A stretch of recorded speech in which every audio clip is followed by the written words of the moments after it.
Hello there and welcome to episode 16 of my Total Extreme Wrestling 2020 save of A New Hope in the World Wrestling Federation.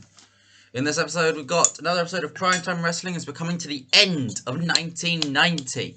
We're almost out of our first year in this, well, we haven't done a complete year, but we've done 16 episodes, which is quite a while, you know. We've done 2 big pay-per-views and a lot of primetime wrestling.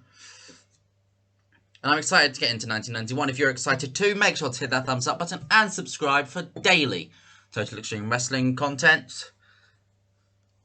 And give me a comment, let me know where you think the company should be heading as we head in towards 1991. And the show kicks off with Owen Hart mocking the Hitman for not being able to win last week.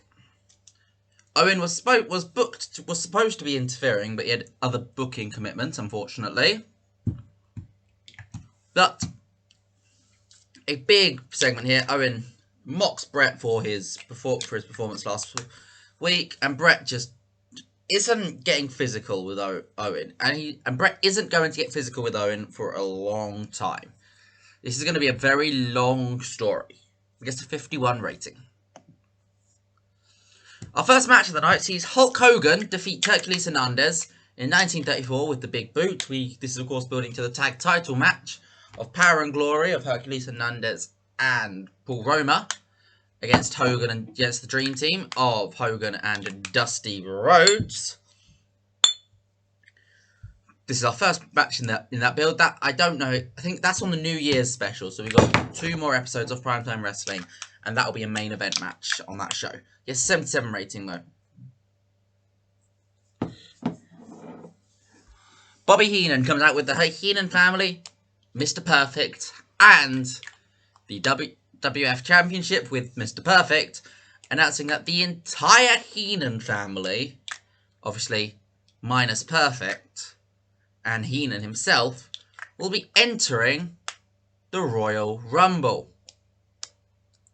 That is Tully Blanchard, Haku, Fatu, the Barbarian, and Rick Rude.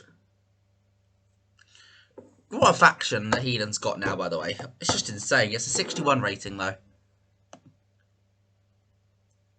A tag team match sort of ending their feud as the Rock and Roll Express defeat the Orient Express in 16 minutes and 5 seconds when Robert Gibson pins Paul Diamond with a missile dropkick.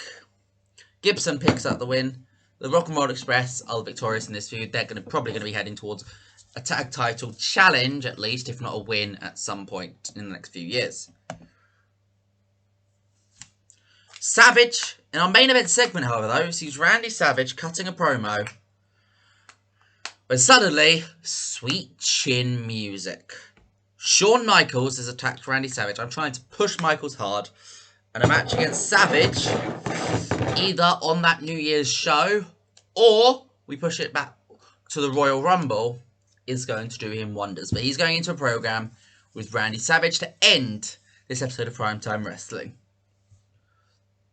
Gets 58 overall. It was quite disappointing, but we've got to give credit. It is a B show, and we are still in the early days of this save, where we haven't really got that many mega stars.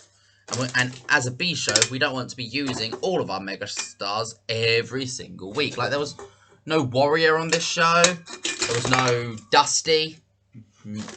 No Piper. No Undertaker. No Ted DiBiase. There's a lot of big stars that weren't on this big show, which was understandable why it didn't get the best rating.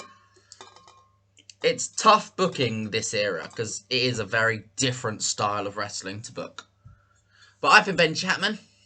Hope you enjoyed it, and I'll see you guys next week. But tomorrow. Bye.